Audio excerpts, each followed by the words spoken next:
Hello दोस्तों, कैसे हैं आप। दोस्तों आज हम बात करेंगे स्विफ्ट टेक्नोलॉजी के बारे में कि स्विफ्ट टेक्नोलॉजी क्या होती है। और दोस्तों आजकल हम लोग न्यूज़ चैनल्स पे एक डिबेट देख रहे हैं कि किस प्रकार यूरोपीय यूनियन कमीशन ने रसिया को स्विफ्ट टेक्नोलॉजी ग्रुप से हटा दिया। और इसकी जानकारी यूर्सेला वेंदरल्यान ने दी, जो कि यूरोपीय यूनियन कमिश्नर हैं। और इसकी जानकारी उन्होंने एक ट्वीट के जरिए दिया। तो चलिए दोस्तों, अब हम लोग बात करेंगे कि स्विफ्ट टेक्नोलॉजी होती क्या है और इसकी आवश्यकता क्यों पड़ती है। दोस्तों जब हम लोग कोई इंटरनेशनल ट्रांजैक्शन करते हैं तो उस समय एक कोड की आवश्यकता पड़ती है, जिसे हम लोग स्विफ्ट कोड कहते हैं। जैसे जब भी कोई इंटरनेशनल बैंक किसी देश के किसी बैंक में पैसा भेजना चाहती है तो उस बैंक का स्विफ्ट कोड की आवश्यकता पड़ती है। तो इंटरनेशनल बैंक उस बैंक में एक इनक्रिप्टेड मैसेज भेजती है। अगर उस मैसेज का आइडेंटिफिकेशन हो जाता है तो उसके थ्रू पैसे का ट्रांसफ़र हो जाता है और इसे बैंक आइडेंटिफिकेशन बोलते हैं। और दोस्तों बैंक किसी फॉर्म में बीसी कोड मांग रहा हो तो उसका मतलब ये है कि आपको स्विफ्ट कोड देना है। दोस्तों स्विफ्ट कोड का approval international organisation for standardisation द्वारा किया जाता है, जिसे हम लोग आईएसओ भी बोलते हैं। दोस्तों जैसे कि यूएसए की कोई कंपनी इंडिया के किसी व्यक्ति विशेष को पैसा भेजना चाहती हो और वो व्यक्ति लखनऊ में रह रहा हो, जिसका अकाउंट आलमबाग एसबीआई बैंक में हो, तो वो आलमबाग एसबीआई बैंक के स्विफ्ट कोड की आवश्यकता पड़ेगी। दोस्तों स्विफ्ट कोड 8 से 11 डिजिट्स का हो सकता है। जैसे कि लखनऊ के किसी बैंक का स्विफ्ट कोड LUSBIN 0007 है, तो इसके शुरू के 4 अंक LUSB बैंक कोड होंगे, IN कंट्री कोड होगा, 00 लोकल कोड होगा और लास्ट के डिजिट्स ब्रांच कोड होंगे।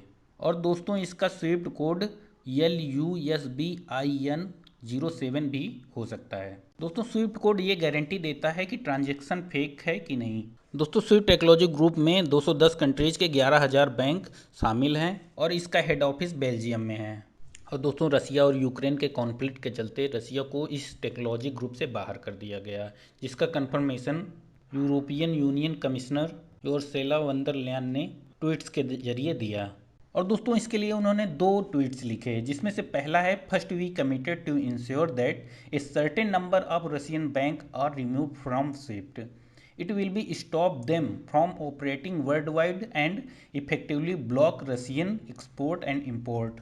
दोस्तों इसमें उन्होंने यही लिखा है कि हम लोग रशियन बैंक को स्विफ्ट टेक्नोलॉजी ग्रुप से हटा रहे हैं, जिससे रसिया का एक्सपोर्ट और इंपोर्ट ब्लॉक हो जाए। और उन्होंने दूसरे ट्वीट में लिखा, secondary we will paralyse the assets of Russian central bank. This will freeze its transaction and it will make it impossible to central bank to liquidate its acids.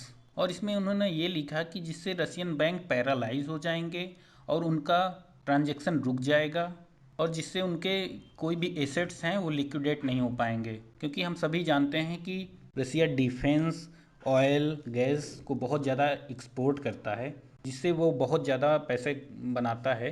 Basically इसको इसीलिए किया गया है कि रसिया को किसी भी प्रकार से इकोनॉमिकली वीक बनाया जा सके। दोस्तों आप लोग ये सोच रहे होंगे कि रसिया इतना भी मूर्ख नहीं था कि उसको पता नहीं था कि यूरोपियन यूनियन उसके साथ ऐसा नहीं करेगी। इसीलिए रसिया ने 2014 के कॉन्फ्लिक्ट को ध्यान में रखकर उसने 2014 से ही अपना एक सिस्टम डेवलप किया, जिसे SPFS कहते हैं। और इस सिस्टम में 400 बैंक 23 देशों के शामिल हैं। और दोस्तों रसिया इसका 20% ट्रांजैक्शन ऑलरेडी इस सिस्टम के थ्रू करता है। इस प्रकार हम लोग कह सकते हैं कि ये एक ट्राई एंड टेस्टेड सिस्टम रसिया ने पहले से ही अपने लिए तैयार करके रखा था। और इसके अलावा हम लोग बात करें तो चाइना के पास भी अपना एक सिस्टम है, जिसे हम लोग कहते हैं CIPS सिस्टम। तो दोस्तों अब देखना होगा कि रसिया और यूक्रेन के इस कॉन्फ्लिक्ट का क्या असर पड़ता है रसिया पे, क्योंकि यूरोपीय यूनियन के सभी देशों ने रसिया को इकोनॉमिकली बहुत ज़्यादा कमज़ोर करने की योजना बना ली है। तो दोस्तों आप लोग इस प्रकार समझ गए होंगे कि स्विफ्ट टेक्नोलॉजी सिस्टम क्या होता है।